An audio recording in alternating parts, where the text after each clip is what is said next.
Hello, everyone. Welcome to the Changing Tastes webinar on Octopus. Thank you for joining us today. I'm Penelope Wasserman. I'm a managing consultant here at Changing Tastes. We are a consulting firm based in Philadelphia, Pennsylvania, that does our best to make the world healthier, more delicious, and more sustainable through the food choices people make. Today, our founder, Arlin Wasserman, and our chief culinary strategist, Harvey, will be sharing our Octopus presentation. We're giving you this webinar at a really important time for the seafood industry. As a result of COVID, restaurants have taken fish and seafood off the menu faster than any other protein choice, except for maybe eggs that went away along with serving breakfast and eating breakfast in restaurants. The market research that we've done shows that there are ways to get fish and seafood back on the menu. Consumers want it. And importantly, octopus may be the species or the food product that, if promoted, can help restaurants get used to buying and offering more kinds of fish and seafood again. So let's take a look at the US market for octopus and also how we can use our marketing power to support improving fisheries and maintaining and growing the world's octopus supply. First, some market insights. Octopus is one of the most popular and increasingly popular kinds of fish and seafood in the United States. It's the hot new item, and has been, over the past decade, has been put on menus faster than any other kind of fish and seafood, even ahi tuna. It's also almost entirely eaten in restaurants. In the US, we have a very little tradition of cooking it at home. Up until 2020, it was on the menus of 1 out of 11 restaurants and had been growing fast. Mostly it had been served in full-service fine dining and casual restaurants, and mostly those that were independently operated and rely on seafood distributors to help them figure out what to serve. Then, as you can see, during 2020 and 2021, as COVID and COVID dining restrictions took effect, it was taken off the menu fairly quickly. As we look forward to 2022 and ahead, though, as diners return to restaurants, octopus also will return to its place on about 1 out of 11 restaurants, or we can help grow it quicker. For diners, again, while it's been found on 1 out of 11 restaurants, most diners, 80%, know it. More than 1 out of 3, 36% have tried it. 22% love or like octopus. That means awareness of it is very high. Similar to ingredients like cilantro, lobster, or oysters, which about 80% of Americans regularly identify. And for those who have liked it or tried it, well, right now octopus is similar to sardines, but sardines have been on the market for decades, and octopus is just getting started. Among Gen Zers, 1 out of 9 think of octopus as their favorite seafood, as do 6% of all adults. Again, for a relatively new item, Americans are in love with octopus. With COVID receding and restaurants opening, it's also going back on the menu quickly, and quicker than most other protein choices. That's a way to drive fish and seafood sales. When we look today at purchasing and menu decision makers, and also at consumers want to eat more fish and seafood. They want to increase fish and seafood consumption more than they do any other kind of protein choice, including plant-based foods, which is really impressive. For octopus, we're also having a golden moment. Up until COVID, the amount of octopus we were importing and consuming in the US continued to rise, even as prices hit record levels.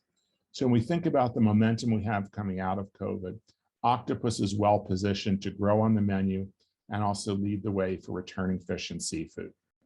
Now I want to turn it over to Chef RJ to talk a little about octopus on the menu and the business case for restaurants. Thank you, Arlen.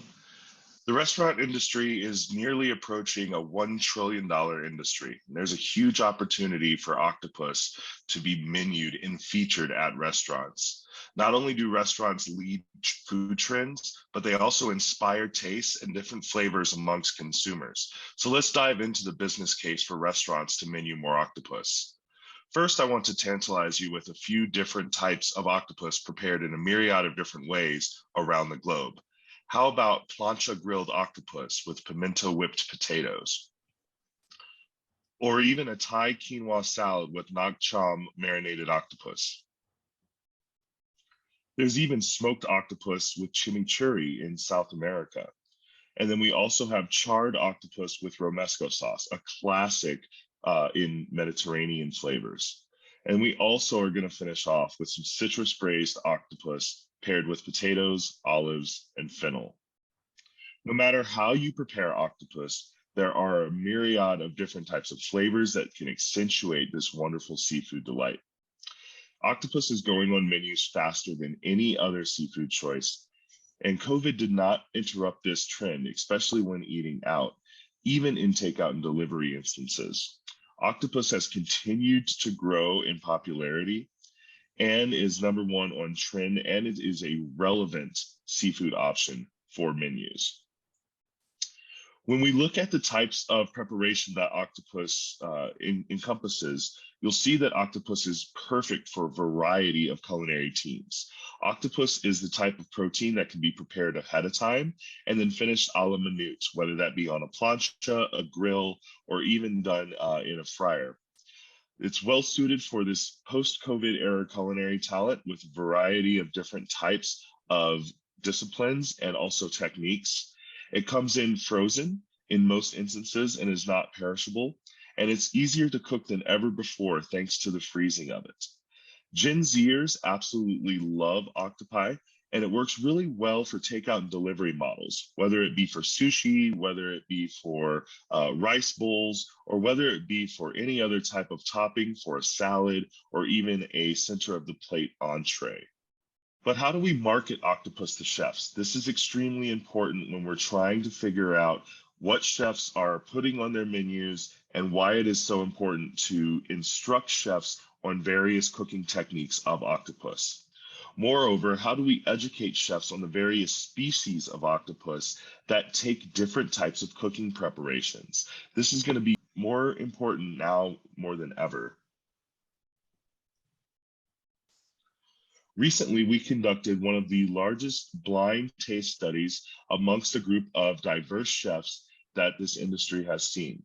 We've networked with a myriad of different chefs from a variety of diverse backgrounds, skills, cooking techniques, and also different parts of the culinary industry to learn some things about these various species of octopus and how they react to cooking methods. What we uncovered about various types of octopus species is that they are all to be prepared differently. They react differently. We understand that their flavor profiles are very vast. Even the amount of shrink that you get from cooking these octopi can vary dramatically.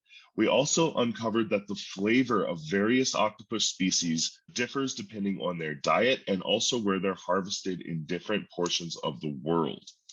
This is critically important for us to understand when we're communicating this to chefs, as typically when they're purchasing octopus, they're not understanding where these various species are coming from. Typically, it's just labeled as such on an order guide as octopus.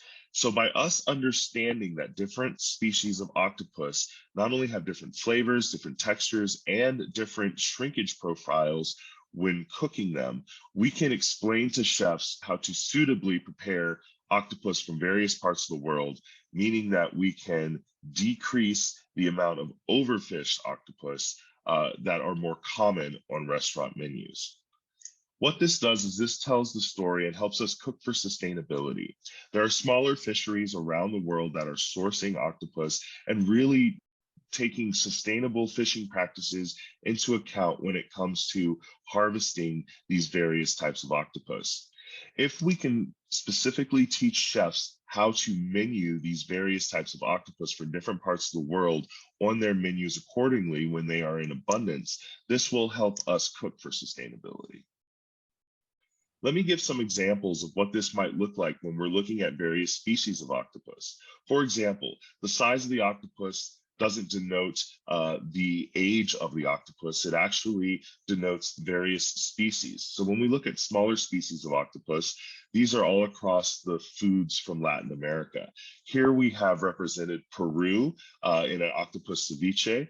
In the center, we have a Panamanian version of octopus where we are serving it with a fresh pico de gallo and some other citrus marinades. And then lastly, a tostada from Mexico. You can all see that these different types of preparations don't involve cutting larger pieces of octopus, but rather preparing smaller portions of octopus in this manner. What we have here is we have a roasted octopus with an avocado puree, a little bit of honeydew melon, coriander, and some chiles. This is a wonderful preparation of octopus found most commonly in Chile, Mexico, and Peru. Octopus escabeche is another way that octopus can be prepared with some of the smaller species. Again, this is a feature of across Latin America where we're taking some fresh vegetables, some nice citrus marinades, and preparing that very simply with some either grilled or even raw octopus. And then if we feature the dishes of Mexico, here we have octopus with a black garlic mole. And this is actually from Commodore in Austin, Texas. A great preparation for larger pieces of octopus, but it's showing that octopus is a great blank canvas for flavor, especially when you start looking at some of those quintessential Latin American flavors. Here we're featuring that as a black garlic mole. Thanks, RJ.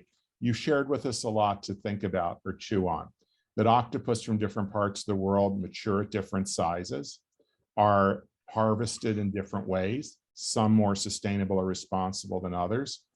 And also that, like salmon, octopus get a lot of their flavor from what they eat. So where they come from matter a lot. Octopus from different places also take different amounts of time to cook or are cooked best in different ways, and even end up having different textures. All of this means that octopus isn't just one thing, it's a lot of things. And that's the key to driving sales. One of the reasons is that by showing octopus to be lots of different kinds of foods, we break the commodity into a lot of different choices for chefs and diners. This drives interest in increasing consumption or eating it more frequently, and also higher prices. It's worked for olive oil, which is now a mix of different varieties, production methods and places, and even everyday items like canned tomatoes and potatoes, where color, origin, and variety all the reasons you buy a lot of different kinds. The more complicated it is, the more often it can be put on the menu as a premium offer. Marketing different types of octopus as suitable for specific different types of dishes is the key, and Chef RJ has shown us some delicious ones. Again, the more complicated it is, the more it can be on the menu as a premium offer, and the more different ways you can serve it to diners, which drives up their frequency of ordering, including ordering octopus instead of other options like poultry or meat. Imagine if there was just one or two methods to prepare chicken. There are so many, so we eat it again and again. The same can be true as octopus, and with it, fish and seafood overall. Our ask to you at the end of this webinar, diversify your offer. Share these insights with your customers, help them explore the variety of octopus, introduce new culinary approaches, and get more seafood back on the menu. It can drive interest, exploration, and sales. Also stay in touch with your sales teams and clients. Share your results with us and with your supplier connections. You can find more information, messaging, and data at our website, changingtaste.net, and we look forward to a delicious future together. Thank you, Arlin, and thank you everybody for listening and watching today. And I don't know about you, but I want to go have some octopus.